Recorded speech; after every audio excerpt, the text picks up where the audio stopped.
Hey guys, Johnny here from TechMajesty.com. Today I'll be showing you how to unlock your Spectrum Samsung Galaxy S20 step by step using an unlock code.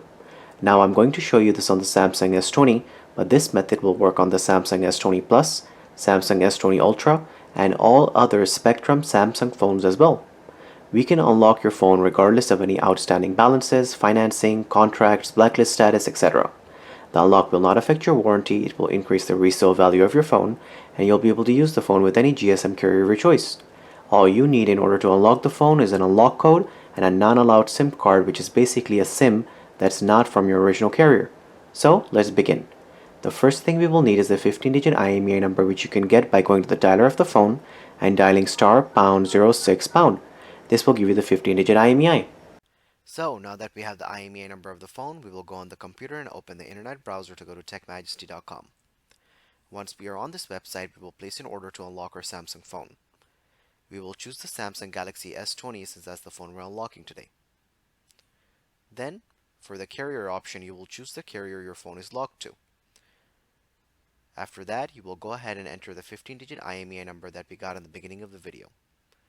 Then you will click on the Add to Cart button and go through the checkout process to complete your order.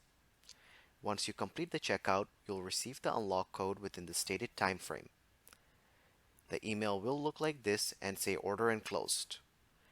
The email will contain the unique unlock code for your phone and step-by-step instructions on how to complete the unlock. So now that we have the unlock code, let's move on to entering it into the phone. In order for the unlock prompt to come up, we will insert a non-allowed SIM into the phone. So let's go ahead and remove the SIM tray and insert the non-allowed SIM card.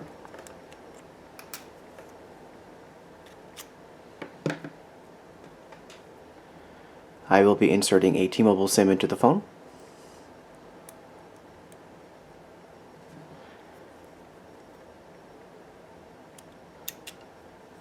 As soon as I insert the SIM tray back into the phone will automatically ask for the network unlock code. And there we go. So let me go ahead and enter the unlock code that I received from TechMajesty.com. Alright, so now that I've entered it, I'll click on the unlock button. And there you go, network unlocked. So guys, it's as simple as that to unlock your Samsung phone and to start using it with any GSM carrier of your choice in the US or internationally. If you have any questions or comments, please leave them below, and don't forget to subscribe if this video helped you. Thank you so much for watching.